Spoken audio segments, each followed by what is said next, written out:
सबसे पहले तो संगठन के काम में चुनाव को देखते हुए, नगर निकाय और पंचायत राज चुनाव को देखते हुए हमने आज पूरे दिन जो हमारे विधानसभा के कोऑर्डिनेटर 200 विधानसभा में बनाए गए हैं, उनको पिछले दिनों मीटिंग करने के लिए नगर कांग्रेस कमेटियों में भेजा गया था। तो उनकी रिपोर्ट हम ले रहे थे कि किस प्रकार की वहाँ पर तैयारी है, कौन लोग आए, कौन नहीं आए, कौन एक्टिव है, कौन इनएक्टिव है, कैसे सबको समन्वय के साथ में हम आगे बढ़ सकते हैं, कैसे वहाँ पर बोर्ड बना सकते हैं। ये सारी फीडबैक नीचे के लेवल की उनसे ली है। और अब 17 और 18 तारीख को हमारे प्रभारी जी आएंगे और हमारे तमाम सीनियर लीडर और विधानसभा लड़े हुए प्रत्याशी, एमपी, विधायक, पूर्व विधायक, हमारे प्रदेश कांग्रेस कमेटी के पदाधिकारी, जो जिलों के प्रभारी हैं, उन सब के साथ बैठ करके हम रणनीति बनाएंगे और नगर निकाय चुनाव के अंदर हम लोग कांग्रेस का ज़्यादा से ज़्यादा जगह बोर्ड बना करके विजय श्री को प्राप्त करेंगे। तो ये संगठन की कवायद हमारी चल रही है। अभी आज जो ओबीसी की लॉटरी निकली गई और ओबीसी के जो सरकार ने आंकड़े दिए हैं, जो राहुल गांधी जी हमेशा कहते थे, कांग्रेस पार्टी खड़गे साहब हमेशा कहते थे कि ये संविधान के ऊपर चोट इसलिए करना चाहते हैं कि आरक्षण को खत्म करना चाहते हैं। और उन्होंने हमेशा कहा कि एससी, एसटी और ओबीसी की जितनी आबादी है उसके हिसाब से जितनी इनकी भागीदारी है उतनी उनकी हिस्सेदारी होनी चाहिए। और एससी, एसटी की जनगणना चूंकि काफी वर्षों से ये करा नहीं पा रहे थे और जातिगत जनगणना से भी ये कतरा रहे थे, और इसीलिए कतरा रहे थे कि इनके मन में बेईमानी है। ये लोग बाग एससी, एसटी, ओबीसी के साथ में अन्याय करना चाहते हैं। और ये राजस्थान में जो शुरुआत इन्होंने की है वो मैं आपको संक्षेप में बताना चाहता हूं कि जो आज मेरे पास में आंकड़े हैं उनसे मैं आज बात करूंगा। कल डिटेल में कोई और बात आएगी तो मैं उसके ऊपर दोबारा बात करूंगा। पहली बात तो पूरे राजस्थान के अंदर इन्होंने जो ग्रामीण परिवेश की जनसंख्या ओबीसी की बताई गई है, उनमें पंचायत समितियों की टोटल और जिला परिषद की वो बराबर आनी चाहिए, क्योंकि ग्रामीण क्षेत्र में एक जिले में एक जिला परिषद है और उसमें जितनी पंचायत समिति हैं उनकी पॉपुलेशन बराबर आनी चाहिए, एक का भी फर्क नहीं आना चाहिए। उनमें काफी अंतर है और कई कई प्रतिशत का अंतर है। तो ऐसा हो नहीं सकता। जब आप नगर निकाय के शहरी क्षेत्र को आप निकाल देंगे तो उसके बाद में जितनी जिले की ग्रामीण पॉपुलेशन बचेगी जिला परिषद की, उतनी ही उन टोटल पंचायत समिति जो उस जिले के अंदर उनकी जनसंख्या होनी चाहिए। तो उसमें एक तो फर्क आया है। दूसरी बात, कहीं भी पूरे प्रदेश के अंदर इन्होंने जो सुप्रीम कोर्ट ने कहा, हालांकि हम इससे भी इत्तेफाक नहीं रखते कि सुप्रीम कोर्ट ये कहे कि नौकरियों में 50% आरक्षण का कैप रहना चाहिए, और सुप्रीम कोर्ट का ये कहना है कि इसलिए कि वो क्वालिटी नहीं आएगी नौकरी में अगर हम इसको और ज्यादा बढ़ा देंगे तो। लेकिन राजनीति में तो ऐसा नहीं है भाई साहब। इसमें तो कौन सी क्वालिटी, एमपी और एमएलए और प्रधानमंत्री डिग्री तक नहीं दिखाते हैं और अनपढ़ भी बन जाते हैं। तो इसमें आप नीचे के लेवल पे इस तरीके की बातें क्यों? फिर भी चलो, वो एक सुप्रीम कोर्ट की बात है, लेकिन इन्होंने कहीं भी 50% को नहीं छुआ है। ये सबसे महत्वपूर्ण जो बात है वो मैं कहना चाहता हूँ तीनों कैटेगरी के अंदर। अब आप देखिए, एससी, एसटी और ओबीसी की 50% तक होना चाहिए। अभी जो इन्होंने ओबीसी के आंकड़े बताए, किसी अखबार ने बताए 53% है, किसी ने 43 बताए, किसी ने 46 बताए। तो अभी भी इन्होंने कहीं तो जिला परिषद में 49% बता दिए, पंचायत समितियों में इन्होंने 46% बना दिए। एक बार के लिए मान लो कि 46% भी होगा तो एससी, एसटी और ओबीसी 50% से ऊपर नहीं जानी चाहिए। यही तो है सुप्रीम कोर्ट का फैसला। इन्होंने जो किया है एससी, एसटी और ओबीसी का, अजमेर के अंदर टोटल 39.39, फिर उसके बाद भी एससी, एसटी, ओबीसी तीनों का, यानी 50% तक नहीं ले गए। दूसरा आप देखिए, बालोतरा में 41.93%। फिर आप ले जाइए बाड़मेर में 43.24%, फिर आप ले जाइए ब्यावर में 33.33%। फिर आप ले जाइए चूरू के अंदर 46.75। फिर आप डीग में ले जाइए 34.48%। फिर आप ले जाइए डीडवाना कुचामन के अंदर 42.85%। फिर आप ले जाइए जैसलमेर में 38%। SC ST OBC यानी ये 50% होना चाहिए, और यहाँ की ओबीसी कहीं की भी 40% से कम नहीं है। अगर उसको 21% दे और SC ST का दे करके बाद में दो तो भी 50% से ऊपर नहीं जा रही है, तो फिर ओबीसी को कम क्यों किया गया, ये समझ से परे है। फिर मैं झुंझुनू में बता रहा हूँ 39%। आप देखिए, तमाशा देखिए, SC ST और ओबीसी का 39%। फिर आप देखिए जोधपुर, ये कौन सा है, खेरथल तिजारा में 36%। फिर आप देखिए कोटपुतली बैरोड में 37%। फिर देखिए आप फलोदी के अंदर 39.13%। फिर आप देखिए सीकर, जहां से मैं आता हूं, 40.81%। ये एक नमूना आप देख सकते हैं कि कहीं भी SC ST और OBC को मिला करके 50% तक इनको करना था, 50% तक इन्होंने नहीं किया। और में 78%, ब्यावर में 78% है, केवल OBC है। और SC ST का पहले दो, कानून कहता है, और SC ST का देने के बाद में आप OBC अगर 78% है, 70% है, 60% है, 55% है, तो आप 21% तो उनको दो नहीं दो। अरे देना तो 50% तक जितना उतना देना चाहिए, लेकिन वो भी इन्होंने नहीं दिया है। अब आप देखिए कि टोटल आरक्षण 40% से भी कम रखा गया है। टोटल आरक्षण 50% हो सकता है, उसको 40% से भी कम रखा गया है, जबकि ओबीसी का 64% तक भी टोटल वहां पर संख्या होती है। अब अजमेर में आप देखिए कि SC ST 18.18% SC और ST की आप समझिए, और उसके बाद में OBC की 6 सीटें आरक्षित की गई हैं। आप बताइए कि 6 सीटें आरक्षित कैसे, 74% OBC है, 33 में से 13 होनी चाहिए, और इन्होंने 6 की हैं। आप समझ सकते हैं इस बात को। अब आप देखिए कि कैसे जनगणना की है, कैसा आधार बनाया है। अलवर, चित्तौड़, दौसा, करौली, श्रीनगर, गंगानगर, इनमें सब में अलग अलग ओबीसी की है, SC ST का भी अलग अलग प्रतिशत है, और इन्होंने एक क्राइटेरिया पकड़ लिया, 9.09% इन 4 जिलों में हम देंगे। कितना? 9.909। अब आप बताइए, ये तमाशा बना दिया इन्होंने तो।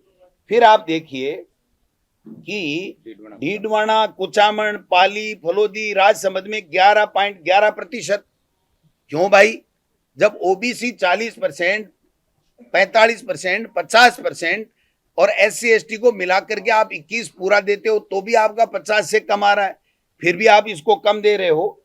फिर आप देखिए ओबीसी के सामाजिक, शैक्षणिक और आर्थिक पिछड़ेपन को एवं समसामयिक एवं अनुभव अन्य आधार की जांच करने के लिए सुप्रीम कोर्ट ने कहा था। ऐसा कौन सा आधार लिया साहब इन्होंने?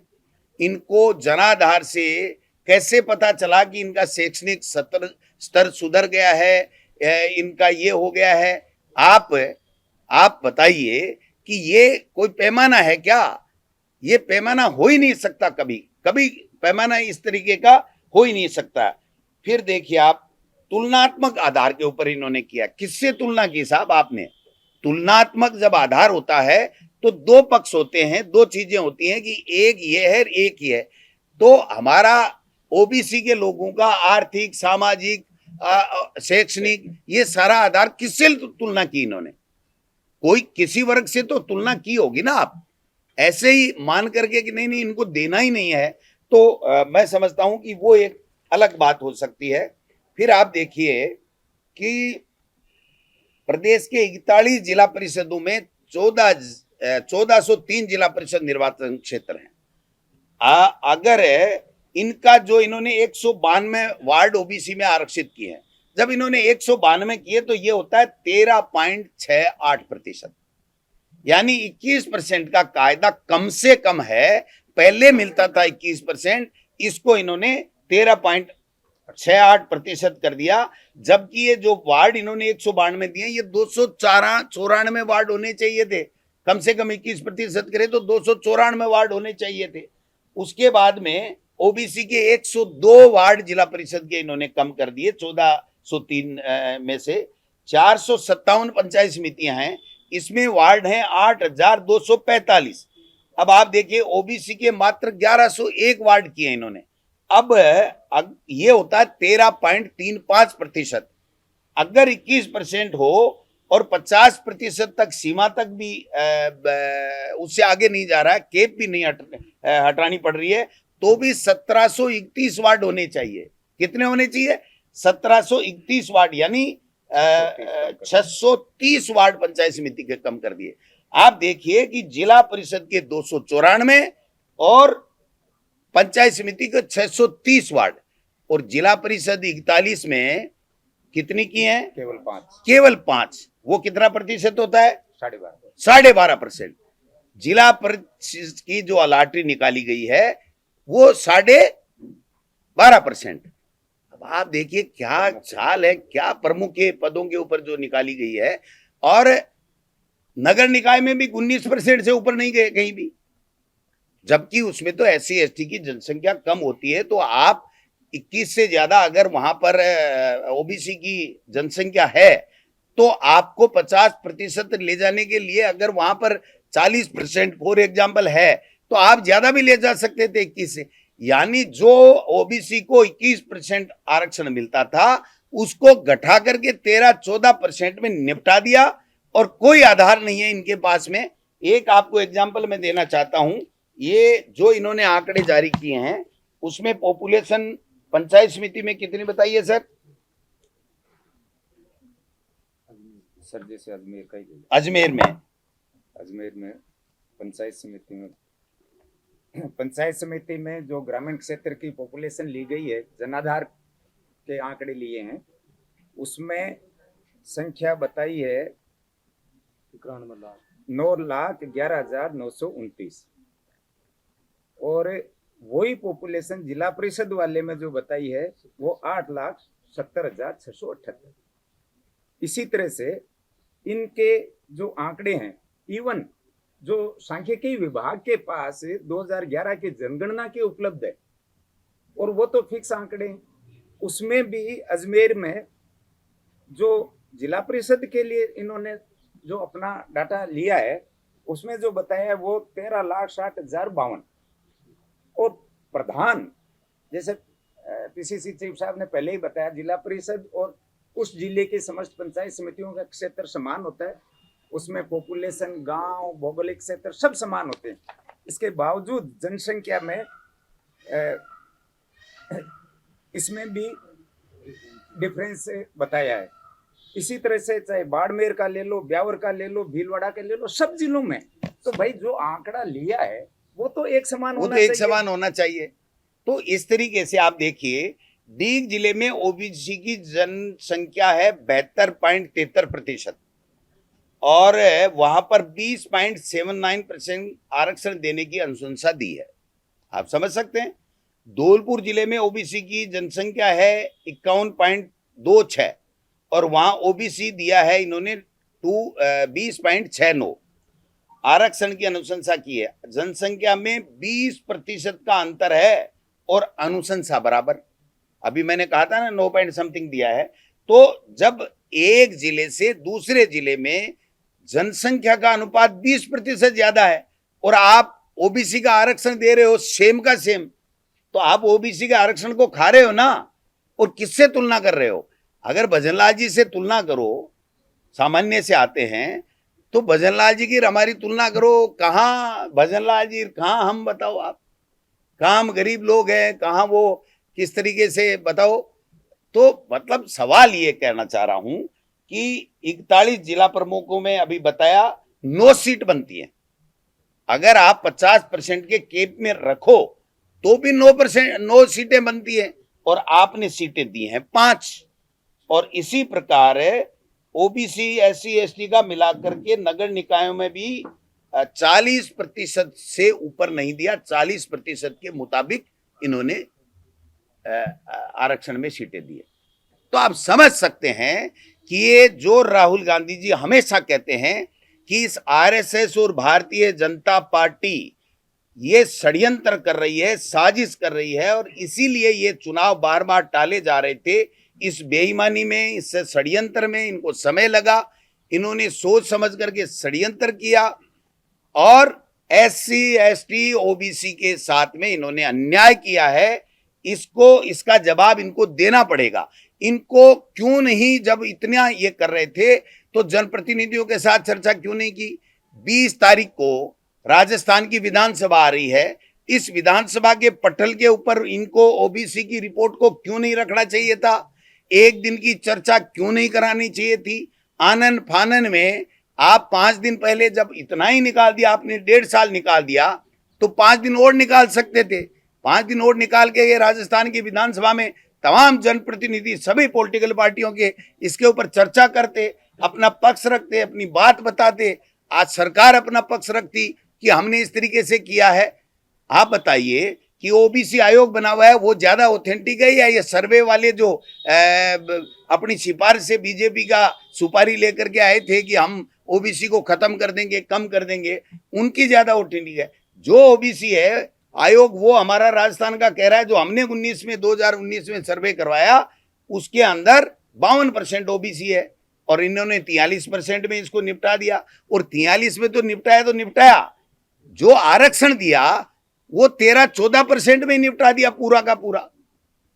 तो ये जो बेईमानी की गई है इसके खिलाफ आम जन, OBC SC ST का आम लोग इस षड्यंत्र के खिलाफ, भारतीय जनता पार्टी की साजिश के खिलाफ सड़कों पे उतरेंगे और इसका खामियाजा इनको इन चुनाव में भुगतना पड़ेगा। लोकल बॉडीज में 309 में से केवल 9 ST। अब आप बताओ 309 में से केवल 9 है ST की लोकल बॉडी में। कितना बेईमानी की है ST के साथ में? ये हर वर्ग के साथ की है, SC ST OBC तीनों वर्गों के साथ में इन्होंने नाइंसाफी की है। मैं समझता हूं कि इसका जवाब इनको देना पड़ेगा और राजस्थान की ये जो विधानसभा आ रही है इसके अंदर इनसे जवाब लेकर के रहेंगे, ये मैं कहना चाहता हूं।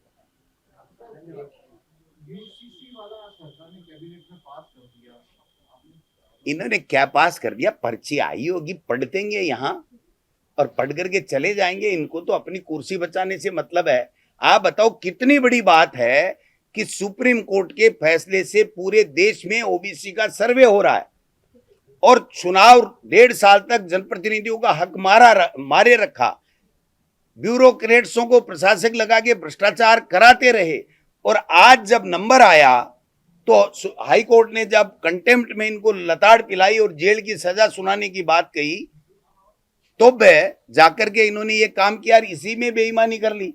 तो वो तो इनका क्या है, देखो जो मुद्दा है जनता का, उस मुद्दे पे अगर कोई भी पार्टी, कोई भी जन अगर उस मुद्दे को उठाता है और ये घिरते दिखते हैं, तो ये चाहे UCC हो चाहे और कोई दूसरा हो, इस तरीके का फार्मूला लेकर के आ जाते हैं जिससे हिंदू मुस्लिम और इस तरीके की ये झगड़ा करा करके और बात कर करके उससे निकल जाए। तो आपको क्या लगता है सर, UCC जो है राजस्थान में पास होगा नहीं होगा, या जैसे उत्तराखंड? अरे पास तो बहुमत होता है, वो तो हो सकता है, लेकिन हम तो हमारा जोर लगाएंगे ना। क्या मैं कह रहा हूं, वो तो जब उनका जो एक्ट आएगा तब उसमें देख करके बताएंगे। हमने तो बहिष्कार किया था, हम तो गए नहीं थे इनके षड्यंत्र में शामिल होने के लिए। लेकिन आज तो मौजूदा में जो रिपोर्ट आ चुकी, सार्वजनिक हो चुकी, लीक हुई, हालांकि सार्वजनिक तो इन्होंने की नहीं, आज भी नहीं कर रहे हैं, आगे भी नहीं कर रहे हैं। और इसमें और किया इन्होंने, और खेला किया है कि जातियों को कैसे लड़ाएं, वो इन्होंने गुप्त में रख रखा है। आप बताइए कि 2027-28 में जब देश के प्रधानमंत्री और गृह मंत्री ये कह चुके हैं कि जातिगत जनगणना होगी, तो इनको जातियों के लड़ाने के लिए इस तरीके का पाखंड रचने की क्या जरूरत थी? सर्वे करने की क्या आवश्यकता थी? उस क्या काम में लेंगे उस सर्वे को? आप बताइए। ये केवल और केवल मीडिया के माध्यम से लीक करके जातियां आपस में कैसे लड़े और यहाँ शांति कायम नहीं रहे, लोग प्रोग्रेस नहीं रह गए, और इनको सवाल नहीं पूछे कि आपने 2.5 साल में क्या किया, इसलिए ये खेल कर रहे हैं।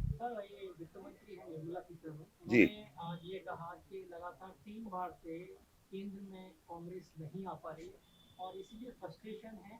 उसी फ्रस्ट्रेशन में लगातार संसद को चलने नहीं देते, कोई ना कोई ऐसी हरकत करते हैं जिससे संसद चलेगी। आप बताओ, आपके बेटे और छोटे भाइयों के ऊपर प्लेट गन चलाई, गोलियां चलाई, मारा गया, आपकी और मेरी छोटी बहनों को नग्गा करके पीटा गया, और उसका जवाब भी देश का गृह मंत्री देना नहीं चाहे, देश का प्रधानमंत्री माफी मांगना नहीं चाहे, तो फिर उसके बाद भी उस संसद में क्या चर्चा होती है? आप बताइए ना। चर्चा तो यही होती ना कि आपने लाखों बच्चों के साथ में निर्ममता पूर्वक पिटाई क्यों की, प्लेट गन से हमला क्यों किया, किसके आदेश से किया, और राम मंदिर में आपने जो ट्रस्ट बनाया, आपने जो ट्रस्टी बनाए, उसमें चोरी क्यों हुई? उसका जवाब तो देश के प्रधानमंत्री और गृह मंत्री को देना पड़ेगा ना। वो जवाब ही नहीं देना चाहते। 20 दिन तक है, विभिन्न प्रकार के परिधान पहन करके अमित शाह जी आते रहे, अपने कमरे में बैठते रहे, आखिरी में मीडिया में आके कहते हैं मैं 12 घंटे चर्चा करने के लिए तैयार हूं आखिरी के दिन। क्यों साहब? ये पहले दिन ही ये बात कह देते कि आप जो मुद्दे 3 उठा रहे हैं उन तीनों पे हम लोग चर्चा करेंगे, और आपको लगेगा, सदन को लगेगा कि इसमें कहीं कोई चूक हुई है तो हम जिम्मेदारी लेंगे। बात तो इतनी थी। तो उसके ऊपर लास्ट में आकर के ये सन 1952 से उठा दे, जवाहरलाल नेहरू ने ये किया, महात्मा गांधी ने ये किया, राजीव गांधी ने ये किया, इंदिरा जी ने ये किया। ये भाषण सुनने की जरूरत नहीं है, वो तो इतिहास के पन्नों में दर्ज है कि पंडित जवाहरलाल नेहरू नहीं होते तो आज ये देश जिस प्रकार का दिख रहा है और ये मजे लूट रहे हैं ना जा जाके विदेशों में, वो खेल नहीं होता साहब। ये बच्चे जो हमारे, अमेरिका ये कहता है कि पढ़ो नहीं तो हिंदुस्तानी आ जाएंगे, और इतने ब्रिलियंट बच्चे हमारे हैं, तो ये अगर ये आईआईटी और एम्स नहीं बनते तो आज ये स्थिति थोड़ी होती है। आज घूमने में ही फुर्सत नहीं हमारे देश के प्रधानमंत्री जी को, और गृह मंत्री जी को ईडी इनकम टैक्स और उसका छापे पटकाने में ही, राजनीतिक प्रतिद्वंदी के खिलाफ छापे पटकाने में ही फुर्सत नहीं है।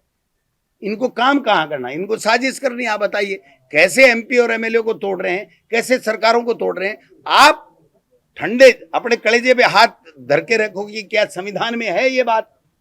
अभी तक भी ओम बिरला जी जो टीएमसी के अंदर तोड़फोड़ की उसका कोई निर्णय नहीं दे पा रहे, क्योंकि वो जो लेकर गए उनमें 3 भग गए वापिस। तो इनका खेला खराब हो गया, वो संख्या हुए बगैर उनका खेल नहीं जम रहा। सर, विधानसभा चुनाव के दौरान ये परीक्षाओं में नकल वाले मामला बीजेपी ने उठाया था। अभी 2 जिले सीकर और दौसा के लालकोट में नकल रंगे हाथों जाके परीक्षा कराने वालों ने ही पकड़ा है। वो परीक्षा निरस्त कर दी गई है वहां की। और उसके बाद कृषि पर्यवेक्षक भर्ती परीक्षा में भी बड़ी धांधली की खबर आ रही है, जो कि अभी जून में खत्म हुई थी। जिसका क्या कहना चाहिए? देखिए, ये तो कुएं में मांग पड़ गई।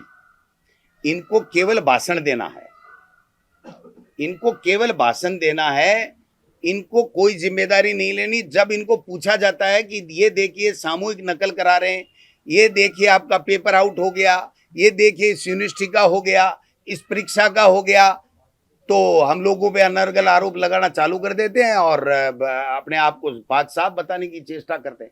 आप बताइए, जिस संस्कृति के पोषक रहे हैं, हमारी संस्कृति, उसमें किस प्रकार से नकल करके उस शिक्षा का बंटाढार कर रहे हैं राजस्थान के अंदर, और रंगे हाथों पकड़े जा रहे हैं।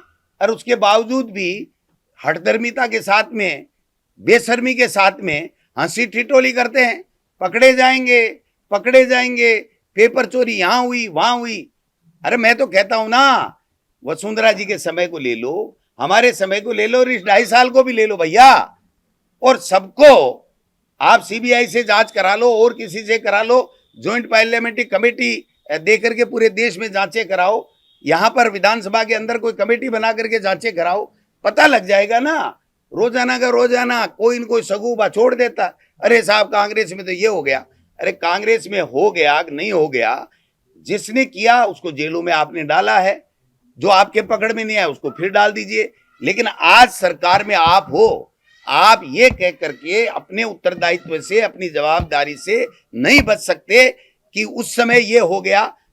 अब जब इनको पूछा जाता है मोदी जी ने क्या किया, तो पंडित जवाहरलाल नेहरू की बात ले आते हैं, इंदिरा गांधी जी की बात ले आते हैं। अरे 12.5 साल से तो आप बैठे हो धनी वहां पर, आप बताओ ने आपने क्या किया? प्लेट गन बच्चों के ऊपर चलाने के अलावा क्या किया? आप बताइए। वो कोई जवाब है नहीं इनके पास में। ये बेईमान लोग हैं, धूर्त लोग हैं, और पूरे के पूरे सब वर्ग को खत्म करके, जातियों को आपस में लड़ा करके और बिना काम किए सत्ता पे संविधान को कुचल करके काबिज रहना चाहते हैं, जो जनता कभी स्वीकार नहीं करेगी। सर एक आपको फीडबैक ले रहे हैं लगातार आगामी चुनावों को लेकर, पिछली बार कुछ जगह बोर्ड बनाने से चूक गए थे कुछ बाजियों की वजह से, ऐसे बाजियों का क्या ट्रीटमेंट देते?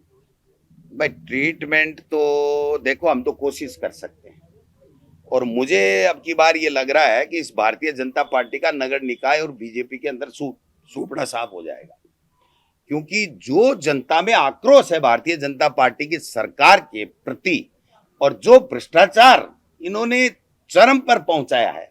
आज एक पट्टा बिना पैसे जारी नहीं होता, एक सफाई कर्मी की भर्ती बिना पैसे नहीं होती, एक चतुर्थ श्रेणी कर्मचारी की भर्ती बिना पैसे नहीं होती। आप बताइए, इनका मंत्री कल 4-4, 6-6 घंटे कलेक्टर के सामने नीचे बैठ करके कह रहा है तुम चोर हो, लूट लिया, और उसके बाद में कुछ नहीं।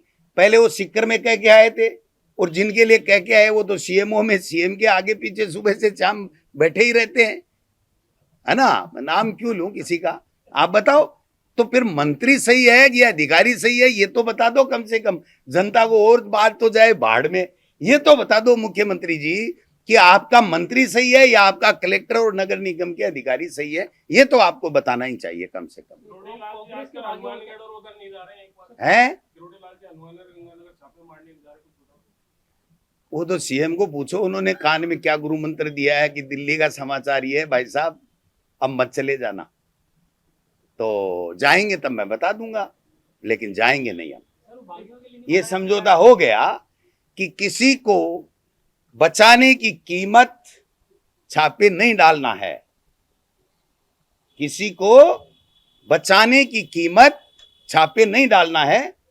अब आप देख लेना, जो मैंने सुना है कि पूरी तरीके से ये संदेश दिया गया है कि कोई भी अधिकारी अब किरोड़ी लाल जी के छापे में साथ में अधिकारी नहीं जाएगा। एक साल वेटिंग नियम को लेकर आपका क्या राय है, क्योंकि सरकार अपने वादे पे खरा नहीं उतर पाती। सरकार है कहाँ यार, पर्ची से चल रही है, कौन सी सरकार है यार, बताओ तो सही। अभी जो सूची आई है ना आरएस की, उसमें नमूना बताऊं एक दो।